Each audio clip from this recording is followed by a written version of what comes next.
Radio ನಿನಾದ 90.4 FM ಕೇಳುಗರಿಗೆ ಆತ್ಮೀಯವಾದ ನಮಸ್ಕಾರ. ನಮ್ಮೊಂದಿಗೆ ಓರ್ವ ವಿಶೇಷ ಅತಿಥಿ ರೇಡಿಯೋ ಕಾರ್ಯಕ್ರಮಕ್ಕಾಗಿ ಆಗಮಿಸಿದ್ದಾರೆ. ಇವರು ಕನ್ನಡ ಶಾಲೆಗಳನ್ನ ಉಳಿಸಬೇಕು, ಅದನ್ನ ಬೆಳೆಸಬೇಕು, ಮತ್ತೆ ಕನ್ನಡ ಶಾಲೆಗಳ ಕನಸುಗಳನ್ನ ಕಾಣ್ತಾ ಹಲವಾರು ಅವರದೇ ಆದಂತಹ ಆಲೋಚನೆಗಳು, ಯೋಜನೆಗಳನ್ನ ರೂಪುರೇಷೆ ಮಾಡಿಕೊಂಡವರು. ಅವರೇ ನಮ್ಮ ಕುಶಾಲಪ್ಪ ಗೌಡ ಅವರು. ಸರ್, ಕಾರ್ಯಕ್ರಮಕ್ಕೆ ಆತ್ಮೀಯ ಸ್ವಾಗತ. ರೇಡಿಯೋ ನಿನಾದದ ಎಲ್ಲ ಕೇಳುಗರಿಗೆ ಆತ್ಮೀಯವಾದ ನಮಸ್ಕಾರಗಳು. ಕುಶಾಲಪ್ಪ ಗೌಡ ಅವರು ಆವಿಷ್ಕಾರ್ ಯೋಗ ಎನ್ನುವಂತಹ ಒಂದು ಸಂಸ್ಥೆಯನ್ನ ಹುಟ್ಟುಹಾಕಿ ಯೋಗ ಚಿಕಿತ್ಸೆಯ ಬಗ್ಗೆ ಅನೇಕ ಕಾರ್ಯಕ್ರಮಗಳನ್ನ ಅವರು ನೀಡ್ತಾ ಇದ್ದಾರೆ. ಸರಿಸುಮಾರು 14 ವರ್ಷಗಳಿಂದ ಯೋಗದ ಕುರಿತಾಗಿ, ಯೋಗ ಚಿಕಿತ್ಸೆಯ ಕುರಿತಾಗಿ ಕಾರ್ಯಕ್ರಮಗಳನ್ನು ಆಯೋಜಿಸಿದ್ದಾರೆ, ಮತ್ತೆ ಮಾಹಿತಿ ಕಾರ್ಯಕ್ರಮಗಳನ್ನು ಕೂಡ ಹಂಚಿಕೊಂಡಿದ್ದಾರೆ. ಇವರು ಪ್ರಸ್ತುತ ಯನಪೋಯ ಯೂನಿವರ್ಸಿಟಿಯಲ್ಲಿ ರಿಸರ್ಚ್ ಸ್ಕಾಲರ್ ಆಗಿ ಕೆಲಸ ಮಾಡ್ತಾ ಇದ್ದಾರೆ. ಜೊತೆಗೆ ಗೌರವ ಉಪನ್ಯಾಸಕರಾಗಿಯೂ ಕೂಡ ಸೇವೆಯನ್ನು ಸಲ್ಲಿಸ್ತಾ ಇದ್ದಾರೆ. ಶಿಕ್ಷಣ ಬೋಧನೆಯ ಜೊತೆಗೆ ಸರ್ಕಾರಿ ಶಾಲೆಗಳನ್ನ ಉಳಿಸಬೇಕು ಎನ್ನುವಂತಹ ನಿಟ್ಟಿನಲ್ಲಿಯೂ ಕೂಡ ಟ್ರಸ್ಟ್ ಅನ್ನ ಮಾಡಿಕೊಂಡು, ಮುಖ್ಯವಾಗಿ ಮುಗೇರಡ್ಕ ಸರ್ಕಾರಿ ಶಾಲಾ ಸೇವಾ ಟ್ರಸ್ಟ್ ಎನ್ನುವಂತಹ ಒಂದು ಸಂಸ್ಥೆಯನ್ನು ಹುಟ್ಟುಹಾಕಿ ಆ ಮೂಲಕ ಗ್ರಾಮೀಣ ಭಾಗದ ಕನ್ನಡ ಶಾಲೆಗಳನ್ನ ಉಳಿಸುವ ಒಂದು ಪ್ರಯತ್ನವನ್ನ ಮಾಡ್ತಾ ಇದ್ದಾರೆ. ಸರ್, ತಾವು ಒಂದು ಗ್ರಾಮೀಣ ಭಾಗದಲ್ಲೇ ಹುಟ್ಟಿ ಬೆಳೆದವರು, ಹಾಗಾಗಿ ನಿಮ್ಮ ವಿಶೇಷ ಆದ್ಯತೆ ಏನಂತ ಹೇಳಿದ್ರೆ ಕನ್ನಡ ಶಾಲೆಗಳನ್ನ, ಮುಖ್ಯವಾಗಿ ಗ್ರಾಮೀಣ ಭಾಗದ ಶಾಲೆಗಳನ್ನ ಉಳಿಸುವಂತದ್ದು.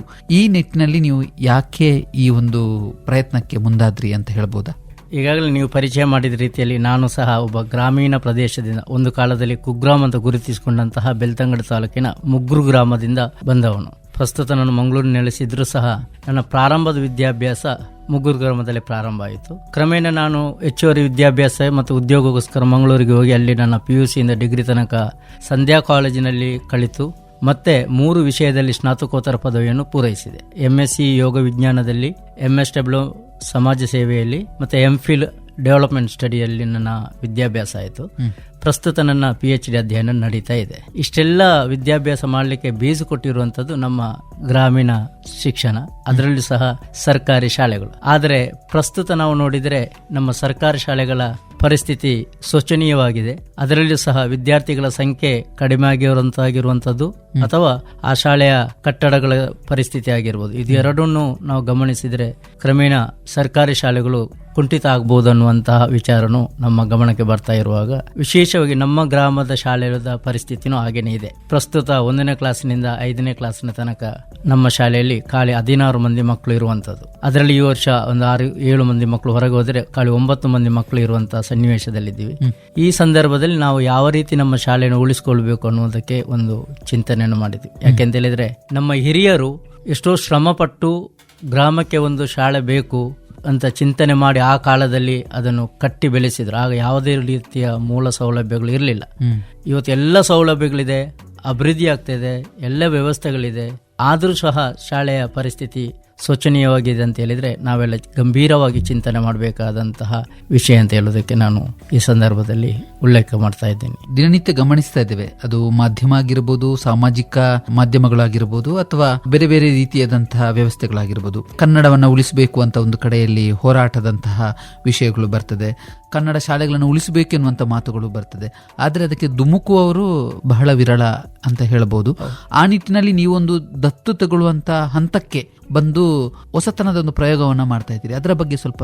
ಸರ್ಕಾರಿ ಶಾಲೆಯನ್ನು ಉಳಿಸ್ಲಿಕ್ಕೆ ಏನಾದರೂ ಅವಕಾಶಗಳಿದೆಯಾ ಅಂತ ನಾವು ಯೋಚನೆ ಮಾಡಿದಾಗ ತುಂಬಾ ಅವಕಾಶಗಳಿದೆ ಅನ್ನುವಂಥದ್ದು ನಮ್ಮ ಗಮನಕ್ಕೆ ಬಂತು.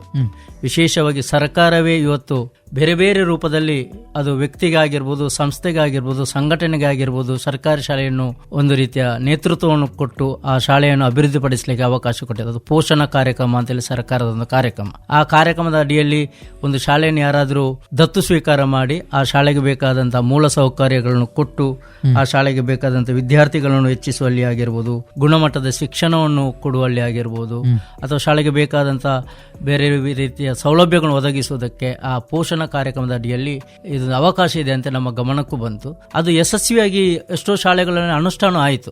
ಅದಕ್ಕೆ ಬೇರೆ ಬೇರೆ ಶಾಲೆಗಳು ನಮಗೆ ಉದಾಹರಣೆಗಳು ಸಿಗ್ತದೆ. ಉದಾಹರಣೆಗೆ ನಮ್ಮ ದಕ್ಷಿಣ ಕನ್ನಡದಲ್ಲಿ ಬಂಟ್ವಾಳದಲ್ಲಿ ಇರುವಂತಹ ದಡ್ಡಲ್ಕಡ್ ಸ್ಕೂಲ್ ಆಗಿರ್ಬೋದು, ಬೇರೆ ಬೇರೆ ಸ್ಕೂಲ್ಗಳು ನಮಗೆ ಉದಾಹರಣೆ ಸಿಗ್ತದೆ. ಈ ಚಿಂತನೆಯ ಮುಖಾಂತರ ನೀವು ಹೇಳಿದ ರೀತಿಯಲ್ಲಿ ನನಗೆ ಯಾಕೆ ಧುಮುಕಬೇಕು ಅಂತ ಅನಿಸುವುದಂತ ಹೇಳಿದ್ರೆ, ನನಗೆ ವಿದ್ಯೆ ಕೊಟ್ಟಂತಹ ಶಾಲೆ ಒಂದು ವೇಳೆ ಅದು ಮುಚ್ಚಿ ಹೋದರೆ ನಾವು ಇಷ್ಟು ವಿದ್ಯೆ ಪಡೆದದಕ್ಕೆ ಪ್ರಯೋಜನ ಇಲ್ಲ ಅನ್ನುವಂಥದ್ದಕ್ಕೆ ಅರ್ಥ. ಅದಕ್ಕೋಸ್ಕರ ನಾವು ಏನು ಯೋಚನೆ ಮಾಡಿದ್ವಿ ಅಂದರೆ ಯಾವ ರೀತಿ ಉಳಿಸ್ಬೋದು ಅಂತ ಯೋಚನೆ ಮಾಡುವಾಗ ಗ್ರಾಮಸ್ಥರ ಹತ್ರ ಒಂದು ಸಾರಿ ಪ್ರಸ್ತಾಪ ಮಾಡಿದ್ದೀವಿ. ನಾವು ಪ್ರಾರಂಭದಲ್ಲಿ ಗ್ರಾಮಸ್ಥರಿಗೆ ಇದರ ಬಗ್ಗೆ ಸ್ಪಷ್ಟವಾದ ಚಿಂತನೆ ಇಲ್ಲದಿದ್ದರೂ ಸಹ ನೀವೇನಾದರೂ ನೇತೃತ್ವ ವಹಿಸಿಕೊಳ್ಳುವುದಾದರೆ ನಾವೆಲ್ಲ ಸಹಕರಿಸ್ತೀವಿ ಅನ್ನುವಂಥ ಭರವಸೆಯನ್ನು ಕೊಟ್ಟು, ಆಗ ನಾವು ನೇರವಾಗಿ 1-to-1 ನಾವು ಏನು ವ್ಯವಹಾರ ಮಾಡಲಿಕ್ಕೆ ಆಗೋದಿಲ್ಲ. ಯಾಕೆಂತೇಳಿ ಇದು ಸಾರ್ವಜನಿಕವಾದ ಶಿಕ್ಷಣ ಸಂಸ್ಥೆ, ಸಾರ್ವಜನಿಕವಾಗಿ ನಡೀಬೇಕಾದ ವ್ಯವಹಾರ, ಅದಕ್ಕೊಂದು ಸಂಘಟನಾತ್ಮಕವಾದ ರೂಪುರೇಷೆ ಬರಬೇಕು ಅನ್ನೋದಕ್ಕೋಸ್ಕರ ನಾವು ಕಾನೂನಿನ ಅಡಿಯಲ್ಲಿ ನಾವು ರೂಪಿಸಿಕೊಳ್ಳುವಂತೇಳಿ ಒಂದು ಟ್ರಸ್ಟ್ ಅನ್ನು ರಚನೆ ಮಾಡಿದ್ದೀವಿ. ಅದನ್ನು ಮುಗೇರಡ್ಕ ಸರ್ಕಾರಿ ಶಾಲಾ ಸೇವಾ ಟ್ರಸ್ಟ್ ಅನ್ನುವಂಥ ಹೆಸರಿನೊಂದಿಗೆ ನಾವು ಅನುಮೋದನೆ ಮಾಡಿ ಅದನ್ನು ಸಬ್ ರಿಜಿಸ್ಟರ್ ಆಫೀಸಲ್ಲಿ ರಿಜಿಸ್ಟರ್ ಮಾಡಿ ಆ ಮುಖಾಂತರ ಅದಕ್ಕೆ ಬೇಕಾದಂಥ ಕಾನೂನಿನ ಚೌಕಟ್ಟನ್ನು ತಂದ್ವಿ. ಈ ಟ್ರಸ್ಟಿನ ಅಡಿಯ ಮುಖಾಂತರ ನಾವು ಮತ್ತೆ ಶಿಕ್ಷಣ ಇಲಾಖೆಗೆ ಒಂದು ಅಪೀಲನ್ನು ಕೊಟ್ಟಿವಿ. ನಾವು ಟ್ರಸ್ಟ್ನ ಮುಖಾಂತರ ನಮ್ಮ ಶಾಲೆಯನ್ನು ಉಳಿಸುವಂಥ ಪ್ರಯತ್ನ ಮಾಡ್ತೀವಿ. ಅದಕ್ಕೆ ಬೇಕಾದಂಥ ಎಲ್ಲ ರೀತಿಯ ಸೌಲಭ್ಯಗಳು ಮತ್ತು ಸಹಕಾರಗಳು ನಮ್ಮ ಗ್ರಾಮಸ್ಥರು ಕೊಡಲಿಕ್ಕೆ ತಯಾರಿದ್ದಾರೆ ಅನ್ನುವಂಥ ಒಂದು ಉಲ್ಲೇಖದೊಂದಿಗೆ ಶಾಲೆಯ SDMCಗೆ ಮತ್ತು ಶಿಕ್ಷಣ ಇಲಾಖೆಗೆ ನಾವು ಪತ್ರವನ್ನು ರವಾನೆ ಮಾಡಿದ್ವಿ. ಆ ರೀತಿಯಲ್ಲಿ ನಮ್ಮ ಟ್ರಸ್ಟ್ನ ಮುಖಾಂತರ ಈಗ ಶಾಲೆಯ ಉಳಿಯುವ ಪ್ರಯತ್ನಕ್ಕೆ ಪ್ರಾರಂಭದಲ್ಲಿ ಈಗ ಪ್ರಸ್ತುತ ನಮ್ಮ ಟ್ರಸ್ಟಿನಲ್ಲಿ 14 ಮಂದಿ ಕೃಷಿಕರು, 2 ಮಂದಿ ಸೈನಿಕರು ಮತ್ತು 2 ಮಂದಿ ಯೋಗ ಗುರುಗಳು, ಒಟ್ಟಿಗೆ 18 ಮಂದಿ ಟ್ರಸ್ಟಿಗಳಾಗಿದ್ದಾರೆ. ಒಟ್ಟೊಟ್ಟಿಗೆ ನಮ್ಮ ಊರಿನಲ್ಲಿರುವಂಥ ಬಹಳ ಕಾರ್ಣಿಕದ ದೇವಸ್ಥಾನ ಆಗಿರುವಂಥ ಶ್ರೀ ಕ್ಷೇತ್ರ ಮುಗೇರಡ್ಕ ಆ ಟ್ರಸ್ಟಿಗೆ ಮಹಾಪೋಷಕರಾಗಿ ಸಹಕರಿಸಲಿಕ್ಕೆ ಅದರ ಮುಕ್ತೇಶ್ವರರು ಸಲಹೆ ಕೊಟ್ಟಿದ್ದಾರೆ. ಒಟ್ಟೊಟ್ಟಿಗೆ ನಮ್ಮ ಆವಿಷ್ಕಾರ ಯೋಗ ಸಹ, ನನ್ನ ಯೋಗದ ವಿದ್ಯಾರ್ಥಿಗಳು ಸಹ ಇದಕ್ಕೆ ಸಹಕರಿಸುವ ಭರವಸೆಯೊಂದಿಗೆ ಆವಿಷ್ಕಾರ ಯೋಗ ಸಹ ಟ್ರಸ್ಟಿಗೆ ಒಂದು ಮಹಾಪೋಷಕರಾಗಿ ಪ್ರೇರಣೆ ಮಾಡ್ತಾ ಇದೆ. ಒಟ್ಟೊಟ್ಟಿಗೆ ಬೇರೆ ಸಂಘಟನೆಯವರನ್ನು ಸಹ ಸೇರಿಸಿಕೊಂಡು ಮತ್ತು ದಾನಿಗಳ ಸಹಕಾರದೊಟ್ಟಿಗೆ ಮುಂದಿನ ದಿವಸದಲ್ಲಿ ಈ ಟ್ರಸ್ಟನ್ನು ಮುನ್ನಡೆಸುವಂತಹ ಯೋಜನೆ ರೂಪಿಸಿಕೊಂಡಿದ್ವಿ. ಈಗ ತಾವು ಈ ಟ್ರಸ್ಟ್ ಅನ್ನ ರಚನೆ ಮಾಡಿದ ನಂತರ ಯಾವ ರೀತಿಯಾದಂತಹ ಒಂದು ಬೆಳವಣಿಗೆಗಳೆಲ್ಲ ಆಗಿದೆ ಆ ಶಾಲೆಯಲ್ಲಿ ಅಂತ ಏನಾದ್ರು ಹೇಳುದಾದ್ರೆ? ಟ್ರಸ್ಟ್ ರಚನೆ ಆದ ನಂತರ ಪ್ರಾರಂಭದಲ್ಲಿ ನಾವು ಮಾಡಿರುವಂತದ್ದು ಸರ್ಕಾರದೊಂದಿಗೆ ಒಪ್ಪಂದ ಮಾಡಬೇಕು, MOU ಮಾಡಿಕೊಳ್ಬೇಕು. ಅದಕ್ಕೆ ನಾವು ಶಿಕ್ಷಣ ಇಲಾಖೆ ಅಪೀಲ್ ಕೊಟ್ಟಿವಿ. ಅಪೀಲ್ ಕೊಟ್ಟ ತಕ್ಷಣ ಶಿಕ್ಷಣ ಇಲಾಖೆಯವರು ನಮಗೆ ಒಳ್ಳೆಯ ರೀತಿಯ ಪ್ರೇರಣೆ ಮಾಡಿದ್ರು. ಅದಕ್ಕೆ ಬೇಕಾದ ಫಾರ್ಮಾಲಿಟೀಸ್ಗಳನ್ನು ಶಿಕ್ಷಣ ಇಲಾಖೆಯವರು ಮಾಡಿ MOU ಮಾಡಿ ನಮಗೆ ಒಂದು ಅಧಿಕೃತವಾದಂತಹ ಅನುಮೋದನೆ ಕೊಟ್ಟ ಹಾಗೆ 4 ವರ್ಷದ ಅವಧಿಗೆ MOUದ ಮುಖಾಂತರ ಒಂದು ಮನ್ನಣೆಯನ್ನು ಕೊಟ್ಟರು. ಕೊಟ್ಟಾದ ನಂತರ ನಾವು ಇನ್ನು ನಮ್ಮ ಪೂರ್ವ ಸಿದ್ಧತೆ ಮಾಡಿಕೊಳ್ಬೇಕು ಅನ್ನೋ ದೃಷ್ಟಿಯಿಂದ ಆ ಶಾಲೆಗೆ ಬೇಕಾದಂಥ ಮೂಲ ಸೌಕರ್ಯದಲ್ಲಿ ಅಲ್ಲಿ ಒಂದಷ್ಟು ರಿಪೇರಿ ಕೆಲಸಗಳಾಗಬೇಕಾಗಿತ್ತು. ಶಾಲೆಯ ರಿಪೇರಿ ಕೆಲಸವನ್ನು ಟ್ರಸ್ಟಿನ ನೇತೃತ್ವ ವಹಿಸಿಕೊಂಡು ಸರ್ಕಾರದ ಸೌಲಭ್ಯವನ್ನು ಪಡ್ಕೊಂಡು ಮಾಡಿದ್ವಿ. ಮತ್ತೆ ಶಾಲೆಗೆ ಬೇಕಾದಂತಹ ಪೀಠೋಪಕರಣಗಳು, ಹೊಸ ಪೀಠೋಪಕರಣ ಹಾಕಬೇಕು ಅನ್ನುವಂಥ ನಮ್ಮ ಉದ್ದೇಶ ಇತ್ತು. ಅದಕ್ಕೋಸ್ಕರ ಶಾಲೆಗೆ ಬೇಕಾದಂಥ ಹೊಸ ಫರ್ನಿಚರ್ಸ್ ಬೆಂಗಳೂರಿಂದ ತಂದು ಒಳ್ಳೆ ಗುಣಮಟ್ಟದ ಪೀಠೋಪಕರಣ ತರಿಸಿ ನಾವು ಅದಕ್ಕೆ ಆಲ್ರೆಡಿ ಇನ್ವೆಸ್ಟ್ ಮಾಡಿದ್ವಿ. ಮತ್ತು ಶಾಲೆಯ ವಾತಾವರಣ ಚೆನ್ನಾಗಿ ಮಾಡಬೇಕು ಅನ್ನೋ ದೃಷ್ಟಿಯಿಂದ ಪೇಂಟಿಂಗ್ ಮಾಡುವಂಥದ್ದಾಗಿರ್ಬೋದು, ಗಾರ್ಡನ್ನ ಕೆಲಸ ಆಗಿರ್ಬೋದು, ಅದನ್ನೆಲ್ಲ ಮಾಡಿ ಶಾಲೆಯ ವಾತಾವರಣ ಸಹ ಚೆನ್ನಾಗಿ ಮಾಡಿದ್ವಿ. ಇಷ್ಟು ಈ ವರ್ಷದ ಶೈಕ್ಷಣಿಕ ಅವಧಿ ಪ್ರಾರಂಭವಾಗುವುದಕ್ಕಿಂತ ಮೊದಲಿನ ಹಂತದಾಗಿ ಮಾಡಿದ್ದು. ಒಟ್ಟೊಟ್ಟಿಗೆ ಶಾಲೆಯ ವಾತಾವರಣಕ್ಕೆ ಜನರು ಬರಬೇಕು, ವಿದ್ಯಾರ್ಥಿಗಳು ಬರಬೇಕು ಅನ್ನೋ ದೃಷ್ಟಿಯಿಂದ ಈ ಸಾರಿಯ ಬೇಸಿಗೆ ಶಿಬಿರ ಅಂತ ಮಾಡಿದ್ವಿ. ರಜಾ ಮಜಾ ಬೇಸಿಗೆ ಶಿಬಿರ ಅಂತ ನಮ್ಮ ಟ್ರಸ್ಟ್ ನೇತೃತ್ವದಲ್ಲೇ ಮಾಡಿದ್ವಿ. ಬಹಳ ಒಳ್ಳೆಯ ಪ್ರತಿಕ್ರಿಯೆ ಬಂದು ಸುಮಾರು 185 ಮಂದಿ ಮಕ್ಕಳು 6 ದಿವಸ ನಿರಂತರವಾಗಿ ಬೇಸಿಗೆ ಶಿಬಿರದಲ್ಲಿ ಭಾಗವಹಿಸಿಕೊಂಡು ಶಾಲೆಯ ವಾತಾವರಣದಲ್ಲಿ ಬಹಳ ಖುಷಿಪಟ್ಟರು. ಗುಣಮಟ್ಟದ ಶಿಕ್ಷಣ ಕೊಡಲಿಕ್ಕೆ ಬೇಕಾದ ರೀತಿಯಲ್ಲಿ 3 ವಿಚಾರ ರೆಡಿಯಾಗಿದ್ದೀವಿ. ಈಗಾಗಲೇ ನಾವು ಶಿಕ್ಷಣದಲ್ಲಿ 2 ಟೀಚರ್ಸನ್ನು ಆಲ್ರೆಡಿ ನಮ್ಮ ಶಾಲೆಯಲ್ಲಿ ಒಬ್ಬರು ಸರ್ಕಾರಿ ಶಿಕ್ಷಕರು ಮತ್ತು ಪ್ರಭಾರದ ಮೇಲೆ ಇರುವಂಥ ಸರ್ಕಾರಿ ಶಿಕ್ಷಕರು ಮತ್ತು ಒಬ್ಬರು ಗೌರವ ಶಿಕ್ಷಕಿದ್ದಾರೆ. ಒಟ್ಟೊಟ್ಟಿಗೆ ನಮ್ಮ ಟ್ರಸ್ಟಿನಿಂದ 2 ಶಿಕ್ಷಕರನ್ನು ನೇಮಕ ಮಾಡಿದ್ವಿ. ಆ ನೇಮಕ ಮಾಡಿದ 2 ಟೀಚರ್ಸ್ ಸಹ ನಮ್ಮ ಇಂಗ್ಲಿಷ್ ಮೀಡಿಯಂನ ಎಕ್ಸ್ಪರ್ಟ್ಸ್. ಅವರು ಗ್ರಾಮೀಣ ಮಟ್ಟದ ಮಕ್ಕಳಿಗೆ ಇಂಗ್ಲೀಷ್ನಲ್ಲಿ ಒಳ್ಳೆಯ ರೀತಿಯ ಶಿಕ್ಷಣ ಕೊಡಬೇಕು ಅನ್ನುವಂಥದ್ದು ಒಂದು ದೃಷ್ಟಿಯಿಂದ ಆ ರೀತಿ ಇಂಗ್ಲೀಷ್ನಲ್ಲಿ ಎಕ್ಸ್ಪರ್ಟ್ ಇರುವಂಥ ಟೀಚರ್ಸನ್ನು ನಾವು ನೇಮಕ ಮಾಡಿದ್ವಿ. ಒಟ್ಟೊಟ್ಟಿಗೆ ಇನ್ನೊಂದು ಡಿಜಿಟಲ್ ಸಿಸ್ಟಮ್ ಮಾಡರ್ನ್ ಇಂಟ್ರೊಡ್ಯೂಸ್ ಮಾಡಲಿಕ್ಕಿದ್ವಿ. ಅದು ಸಹ ಸದ್ಯಕ್ಕೆ ಇನ್ಸ್ಟಾಲ್ ಆಗಲಿಕ್ಕೆ ತಯಾರಾಗ್ತಾ ಇದೆ. ಇಷ್ಟು ನಮ್ಮ ಕಡೆಯಿಂದ ಈಗ ಶಾಲೆಯ ವಾತಾವರಣದಲ್ಲಿ ರೆಡಿ. ಮತ್ತು ಜನರಾಗಿ ಈ ಸರ್ಕಾರಿ ಶಾಲೆಗಳನ್ನ ಯಾಕೆ ಉಳಿಸಬೇಕು, ಬೆಳೆಸಬೇಕು, ಇದರ ಬಗ್ಗೆ ನಿಮ್ಮೊಂದು ಚಿಂತನೆಯನ್ನ ನಮ್ಮ ಜೊತೆ ಹಂಚಿಕೊಳ್ಳುವುದಾದ್ರೆ? ಎಸ್, 2 ವಿಚಾರ ಇದೆ. ಒಂದು, ಸರ್ಕಾರಿ ಶಾಲೆಯ ವಿಚಾರದಲ್ಲಿ ನಾವು ಹೆಚ್ಚಿನವರ ಚಿಂತನೆ ಏನಿರೋದಂತೆಲ್ಲ ಅದು ಖಾಲಿ ಒಂದು ಶಿಕ್ಷಣ ಕ್ಷೇತ್ರ ಮಾತ್ರ ಅಂತೇಳಿ, ಪಾಠ ಕಲಿಯುವ ಶಾಲೆ ಮಾತ್ರ ಅಂತೇಳಿ. ಆದರೆ ಸರ್ಕಾರಿ ಶಾಲೆ ಖಾಲಿ ಪಾಠ ಕಲಿಯುವ ಶಾಲೆ ಮಾತ್ರ ಅಲ್ಲ, ಸರ್ಕಾರದ ಹಲವಾರು ಸೌಲಭ್ಯಗಳ ಬಗ್ಗೆ ಮಾಹಿತಿ ತಗೊಂಡು ಪಡ್ಕೊಳ್ಳಿಕ್ಕಿರುವಂಥ ಒಂದು ಕ್ಷೇತ್ರನೂ ಹೌದು. ಉದಾಹರಣೆಗೆ ನಮ್ಮ ಜನನ ಸರ್ಟಿಫಿಕೇಟ್ಗೆ ಬೇಕಾದ ದಾಖಲೆಗಳು, ಹಳೆಯ ದಾಖಲೆಗಳು ಬೇಕಾದ ಸರ್ಕಾರಿ ಶಾಲೆಗಳಲ್ಲಿ ಹೋಗಿ ಕೇಳಿದ್ರಲ್ಲಿ ಸಿಗ್ತದೆ. ಹೌದು. ನಮ್ಮ ವೋಟರ್ ಐಡಿಗೆ ಸಂಬಂಧಪಟ್ಟ ಹಾಗೆ ಮತದಾನ ಮಾಡಬೇಕಾದ ಸರ್ಕಾರಿ ಶಾಲೆಗಳು ಬೇಕು, ಹತ್ತಿರದ ಸರ್ಕಾರಿ ಶಾಲೆ. ಒಂದು ವೇಳೆ ಸರ್ಕಾರಿ ಶಾಲೆ ಮುಚ್ಚಿ ಹೋದ್ರೆ ದೂರಕ್ಕೆ ಹೋಗ್ಬೇಕು ಆ ಮತದಾನ ಗ್ರಾಮಸ್ಥರು. ಇದು ಒಂದು ವಿಚಾರ. ಇವತ್ತಿನ ಹೆತ್ತವರು ಗಮನಿಸುವುದು ಏನಂತ ಹೇಳಿದ್ರೆ ಒಳ್ಳೆಯ ಗುಣಮಟ್ಟದ ಶಿಕ್ಷಣ, ಹೌದು, ಮುಂದಿನ ಭವಿಷ್ಯತ್ತಿಗೆ ಬೇಕಾದ ರೀತಿಯ ಭದ್ರವಾದ ಬುನಾದಿಯನ್ನು ಶಿಕ್ಷಣದ ಮುಖದ ಹಾಕಬಹುದು ಅನ್ನುವಂಥ ಭರವಸೆಯನ್ನು ಹೆತ್ತವರು ಬಯಸುವುದು ಸಹಜ. ಅದಕ್ಕೋಸ್ಕರ ಅವರು ಸ್ವಲ್ಪ ದೂರ ಆದರೂ ಸಹ ಮಕ್ಕಳನ್ನು ದೂರದ ಶಾಲೆಗೆ ಕಳಿಸಲಿಕ್ಕೆ ಇವತ್ತಿನ ಪ್ರಯತ್ನ ನಡೆಯುತ್ತದೆ. ಆದರೆ ನಾವು ಗಮನಿಸಬೇಕಾಗಿ ಏನಂತ ಹೇಳಿದ್ರೆ, ಸ್ಥಳೀಯವಾಗಿರುವಂಥ ಶಾಲೆಯಲ್ಲಿ ಯಾವ ರೀತಿಯ ಗುಣಮಟ್ಟದ ಶಿಕ್ಷಣ ಕೊಡಬಹುದು ಅನ್ನೋದಕ್ಕೆ ನಾವು ಯೋಚನೆ ಮಾಡುವಾಗ ಖಂಡಿತವಾಗಿ ಈಗ ಇರುವಂಥ ವ್ಯವಸ್ಥೆಯನ್ನು ಸದುಪಯೋಗ ಪಡ್ಕೊಳ್ಬಹುದು. ಪೋಷಣಾ ಯೋಜನೆ ಅಡಿಯಲ್ಲಿ ದತ್ತು ಸ್ವೀಕಾರ ಮಾಡೋದ್ರ ಮುಖಾಂತರ ಒಂದು ಒಳ್ಳೆ ಗುಣಮಟ್ಟದ ಶಿಕ್ಷಣವನ್ನು ಕೊಡಲಿಕ್ಕೆ ನಮಗೆ ಒಂದು ಅವಕಾಶ ಆಗ್ತದೆ. ಯಾಕೆಂತ ಹೇಳಿದ್ರೆ ಇವತ್ತು ಅವರು ನಿರೀಕ್ಷೆ ಮಾಡುವಂಥ ರೀತಿಯ ಎಲ್ಲ ಪ್ರಾಯೋಗಿಕ ಶಿಕ್ಷಣ ಆಗಿರ್ಬೋದು, ಆಂಗ್ಲ ಭಾಷೆಯ ಶಿಕ್ಷಣ ಆಗಿರ್ಬೋದು, ಒಂದು ರೀತಿಯ ಹೊಸತನದ ಶಿಕ್ಷಣಗಳು, ಅದು ಕರಿಕ್ಯುಲಮ್ ಆಕ್ಟಿವಿಟೀಸ್ನ ಮುಖಾಂತರ ಆಗಿರ್ಬೋದು, ಆ ರೀತಿಯ ಶಿಕ್ಷಣಗಳು ಸಿಗುವಾಗ ಸ್ಥಳೀಯವಾಗಿ ಸಹ ಒಳ್ಳೆ ಮಟ್ಟದ ಶಿಕ್ಷಣ ಪಡೆಯಲಿಕ್ಕೆ ಸಾಧ್ಯ ಆಗುವುದು ಒಂದು ಅಗತ್ಯದ ಭಾಗ ಆಗಿರುವಾಗ, ಖಾಸಗಿ ಶಿಕ್ಷಣಕ್ಕೆ ಪೈಪೋಟಿ ಇಲ್ಲದಿದ್ದರೂ ಸಹ ಸ್ಥಳೀಯ ಸೌಲಭ್ಯವನ್ನು ಉಪಯೋಗಿಸಿಕೊಂಡು ಮಕ್ಕಳನ್ನು ವಿದ್ಯಾಭ್ಯಾಸ ಪಡೆಯುವ ರೀತಿಯಲ್ಲಿ ರೂಪಿಸುವಂಥದ್ದು ನಮ್ಮ ಒಂದು ಪ್ರಯತ್ನವೂ ಹೌದು. ನಿಮ್ಮ ಮಾತಿನಲ್ಲಿ ಹೇಳಿದ್ರಿ, ಒಂದು ಇಂಗ್ಲಿಷ್ ಶಿಕ್ಷಣದ ಬಗ್ಗೆ ಹೇಳಿದ್ರಿ, ಮತ್ತೊಂದು ಡಿಜಿಟಲ್ ಶಿಕ್ಷಣದ ಬಗ್ಗೆ ಕೂಡ ಪ್ರಸ್ತಾಪವನ್ನ ಮಾಡಿದ್ರಿ. ಈಗ ಈ ಮಕ್ಕಳಿಗೆ ಅಂದ್ರೆ ಗ್ರಾಮೀಣ ಮಟ್ಟದಲ್ಲಿ ಈ ಆಂಗ್ಲ ಭಾಷೆಯ ಶಿಕ್ಷಣವನ್ನ ಒದಗಿಸುವ ಬಗ್ಗೆ ಮತ್ತೆ ಈ ಡಿಜಿಟಲ್ ಶಿಕ್ಷಣದ ಪ್ರಾಮುಖ್ಯತೆ ಬಗ್ಗೆ ಸ್ವಲ್ಪ ಮಾಹಿತಿ ಹಂಚಿಕೊಳ್ಬಹುದು? ಅಗತ್ಯವಾಗಿ ನೋಡಿ, ನಮ್ಮ ಹೆತ್ತವರಿಗೆ ಯಾವುದೇ ವಿದ್ಯಾಭ್ಯಾಸ ಇಲ್ಲದಾಗ ಸಂದರ್ಭದಲ್ಲಿ ನಮ್ಮ ಹೆತ್ತವರು ಬಯಸಿದ್ದೇನಂತ ಹೇಳಿದ್ರೆ, ನನ್ನ ಮಕ್ಕಳು ಅಟ್ಲೀಸ್ಟ್ ಅಕ್ಷರಾಭ್ಯಾಸ ಆದ್ರೆ ಕಲೀಲಿ, ಅದು ಮಾತೃಭಾಷೆನೋ ಯಾವ ಭಾಷೆಯಿಂದ ಅವರಿಗೆ ಗೊತ್ತಿಲ್ಲದ ಅಕ್ಷರಾಭ್ಯಾಸ ಕಲೀಲಿ ಅನ್ನೋ ದೃಷ್ಟಿಯಿಂದ ಅವರು ನಮಗೆ ಒಂದು ವಿದ್ಯಾಭ್ಯಾಸ ಕೊಡಿಸುವಂತಹ ವ್ಯವಸ್ಥೆಯನ್ನು ಮಾಡ್ತಾ ಇದ್ರು ಇಂದಿನ ಕಾಲದಲ್ಲಿ. ಹಾಗೆ ಈಗಿನ ಹೆತ್ತವರು ಹಾಗೆ ಅಲ್ಲ. ಈಗಿನ ಹೆತ್ತವರಿಗೆ ಹೆಚ್ಚಿನವರ ಅಕ್ಷರಾಭ್ಯಾಸ ಚೆನ್ನಾಗಿದೆ. ಅಕ್ಷರಾಭ್ಯಾಸ ಚೆನ್ನಾಗಿರುವ ಸಂದರ್ಭದಲ್ಲಿ ಅವರು ಇನ್ನು ಮುಂದಕ್ಕೆ ಯೋಚನೆ ಮಾಡುವುದು ಏನಂತ ಹೇಳಿದ್ರೆ, ನನ್ನ ಮಗನು ಜಾಗತಿಕ ಮಟ್ಟದಲ್ಲಿ ತಲುಪಬೇಕು. ಹೆತ್ತವರಿಗೆ ಅಕ್ಷರಾಭ್ಯಾಸ ಇದ್ರೂ ಸಹ ಸ್ಥಳೀಯ ಮಟ್ಟದಿಂದ ಹೊರಗಿನ ಪ್ರಪಂಚಕ್ಕೆ ತಲುಪಲಿಕ್ಕೆ ಆಗ್ತಾ ಇಲ್ಲ ಅಂತ ಹೇಳಿದ್ರೆ, ಜಾಗತಿಕ ಮಟ್ಟಕ್ಕೆ ಬೇಕಾದಂತಹ ಭಾಷೆಯ ಪ್ರೌಢಿಮ್ ಇಲ್ಲದಿರಬಹುದು. ಅದು ಎಷ್ಟೋ ಗ್ರಾಜ್ಯುಯೇಷನ್ ಆದವರು ಸಹ ಇವತ್ತು ಭಾಷೆಯ ಬಗ್ಗೆ ಪ್ರೌಢಿಮ್ ಇಲ್ಲದಿರುವುದು. ಯಾಕೆಂತ ಹೇಳಿದ್ರೆ ಬೇಸಿಕ್ನಲ್ಲಿ ಆಂಗ್ಲ ಮಾಧ್ಯಮದಲ್ಲಿ ಅವರಿಗೆ ಸಿಗದೇ ಇರುವಂತಹ ಒಂದು ಡ್ರಾಬ್ಯಾಕ್ ಸಹಕಾರ. ಈಗಿನ ಪರಿಸ್ಥಿತಿಯಲ್ಲಿ ಅದನ್ನು ಕೊಡಿಸಬೇಕಾಗಿರೋದು ಹೆತ್ತವರ ಜವಾಬ್ದಾರಿ.